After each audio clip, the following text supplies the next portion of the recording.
याच्यासाठी करायचं असतं की आपल्या घरामध्ये नकारात्मक ऊर्जा येऊ नये आणि प्रसन्न वातावरण राहावं, याच्यासाठी चौकट पूजन आणि तुळशीमातेचं पूजन रोज करायचं असतं.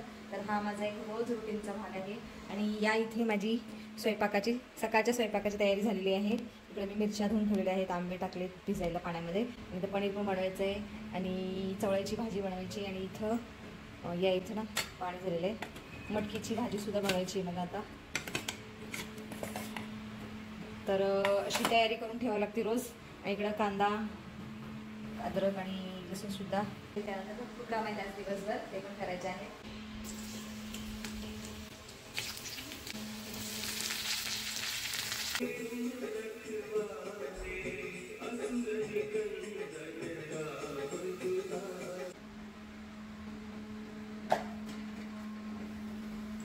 तर मी इथं छोट्या छोट्या 2 चपात्या बनवल्या देवासाठी, देवाला अगोदर नैवेद्य द्यायचा. आणि हे पनीर आहे बिन लसणाचं आणि कांद्याचं, तर देवाला करते. हे मी नुसतं शालो फ्राय केलेलं आहे. आणि हे ताजं घरचं पनीर आहे. पंडित जी ये तुलसी पत्र रखो इसके ऊपर और भगवान को भोग लगाओ. आणि हे आंब्याचे फळ पण आहे.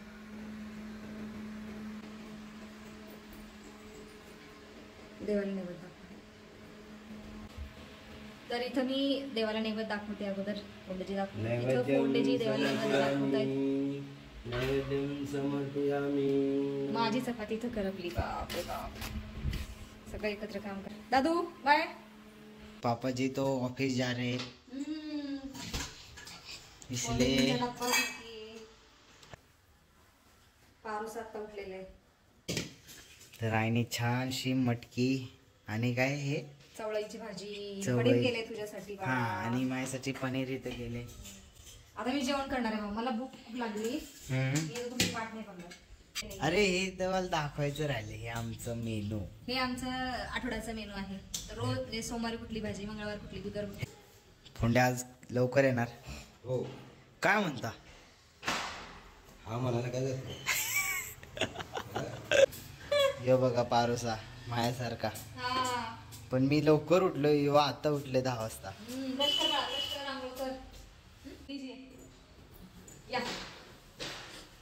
चष्मा राहिला. चल बाय. नाही मारत.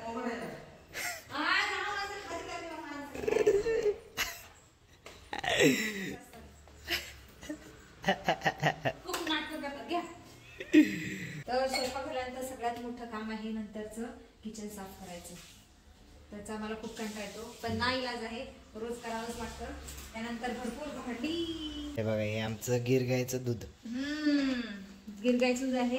आणि याचा व्हिडिओ पण मी अपलोड केलेला आहे आपल्या यूट्यूबच्या चॅनलवरती. तर तुम्हाला जर हवा असेल तर डिस्क्रिप्शनमध्ये यांचा फोन नंबर मिळेल, तुम्ही मागू शकता. आणि हे दूध आहे 80 रुपये लिटर. तर हे गिर गायची तांबडी गाय तिचं दूध आहे. तुम्हाला हवं असेल तर. आणि तुम्ही पुणे शहरात असला पाहिजे राहायला. तर बाहेर नाही देते, त्यांचं काहीतरी क्रायटेरिया आहे. 15-20 किलोमीटर अंतरावर पाहिजे, म्हणजे पुण्याच्या आतच. ह्यांचं गोटा कुठे आहे? गोटा मोशी साईडला आहे बाळा. मोशी. जवळ 300 गायी आहेत त्यांच्याकडे. मना और बाळा पटपट. हे झटक बेड आणि झाडू मार. आज मनाकडे हे काम आलेलं आहे. रोज हे काम दादू माझा करत असतो. आज दादूचा पेपर आहे, त्यामुळे दादू गेले कॉलेजला. आणि मना आता हे काम करत आहे, झटकणे आणि झाडू मारणे. आणि आत्ता माझं काम आहे शेंगदाणे भाजण्याचं. तर हे शेंगदाणे मला भाजायचे आहेत, तर हे घेऊन जाते भाजण्यासाठी.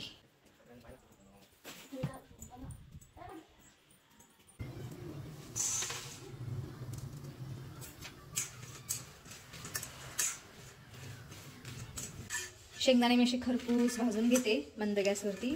आणि खरपूस भाजल्यानंतर चवीला छान लागतात शेंगदाणे, खायला सुद्धा. आणि भाजी टाकल्यानंतर भाजीची चव पण छान लागते. तर अशी मी खरपूस भाजून घेते. आणि शेंगदाणे थंड झाल्यानंतर याची अशी नाकं काढायचीत मला हे. आणि याच्यामुळे काय होतं, नाकामुळे पित्त होत असतं, किंवा आपण बघा म्हणतो शेंगदाणे खाल्ल्यानंतर मला जळजळ वगैरे होते. तर ह्याच कारणाने हे थोडेसे कडवट लागतात. तर हे नाकाशी काढून टाकायचे असतात.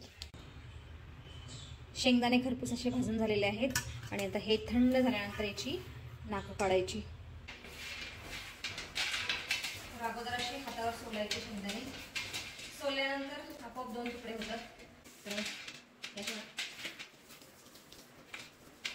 चांगले खमंग भाजले असल्या कारणाने काय होतंय, 2 तुकडे होतात असे. आणि मधल्याने नाक पण सहजासहजी निघते. नाहीतर कच्चे जर भाजले तर सहजासहजी नाक निघत नाही. खूप असं मोठ्याने दाबावं लागतं तेव्हा नाक निघतं. आता बघा इझिली एकदम निघतं आहे नाक. ते हातावर चांगले चोळायचे, पटकन याचे 2 तुकडे होतात आणि 2 तुकडे झाल्यानंतर हे एखाद्या तुकड्याला चिटकलेलं असतं तर हे आपल्याला काढून टाकायचं आहे नाक. याला नाक म्हणतात. तर हे नाक, मी तर नाक म्हणते, मला माहित नाही काय म्हणतात ते. तर हे नाक काढून टाकायचं आणि यानं पित्त वाढतं. तर काही काही नाही होते तुकडे, तर त्याचे मी हाताने असे करते तुकडे. हो ना, हो ना. कचोरी कुठे नको बाळा आपल्याला? आण ना राजा रे, आण ना प्लीज. प्रणव आलाय, आपल्या प्रणवला खायला घालू आपल्या जवळची कोणताची कचोरी, खूप छान लागते. आण ना जा प्लीज. मी खाते ना, मी कधी खात नाही पण आता तुम्ही खाताय तर मी खाते आजच्या वेळेस. ठीक आहे, जा घेऊन ये पटकन, लवकर जा, दादा थांबलाय.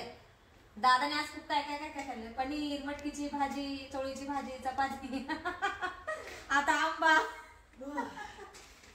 आता कचोरी पण खाणार आहे. प्रणव झाडू मार ना बाळा, एवढं हे शेंगदाण्याचा पाला हे वरती ठेव, ताट किचनवर ठेव. बरं घेऊ बाबा, कंबर जाम होती बसून बसून, इथनं झाडू लागाले बस. भाई दे ना आंबा. वा, आंबा म्हणजे खूपच छान. मला ना तोंडाला पाणी सुटतं आंबा म्हटलं की.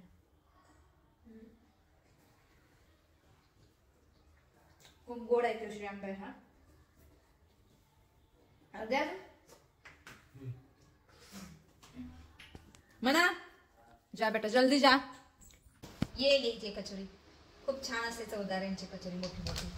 त्यांचं चव फक्त काय चटण्यामुळे. चटणी छान असते. अरे की अशी तू खाशील का? जास्त फुगलेली तुला. दादू नंतर खाता म्हणाला. तो म्हटला की मी आता जेवण केलेलं आहे. एक घ्या, तुमची सोडून खावा. एक घ्या, चटणी घे प्रणव. दोन दे ना, गोड चटणी आणि गोड कुठली ती बघ. खोलून बघ, खोलून.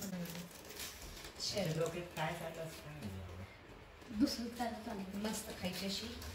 याला असं पोल पडायचं आणि याच्यामध्ये wow, looking like a wow. ह्या मुलाची डिझाईन बघा.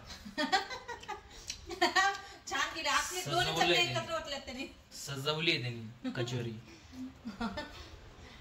Water creation, water creation. Decorative केली. कचोरी खाल्ल्यानंतर मनीषचं काम आहे प्लेट धुवायचं आणि दादूचं काम आहे हे झाडू मारायचं, बसून घ्यायचं. मीच धुतोय. करणार पडेल बेटा, 4 तर प्लेट आपल्या चौघांचे. कटलं का? मग प्रणवने पण झाडू मार. त्याला हात धुऊ दे बाळा, हात धुऊ दे. तर मैत्रिणींनो, आता इथंच थांबूयात आणि आय होप तुम्हाला आमचा व्हिडिओ आवडला असेल तर चॅनलला लाईक करा, सबस्क्राईब करा. Thank you for watching. Radhe Radhe.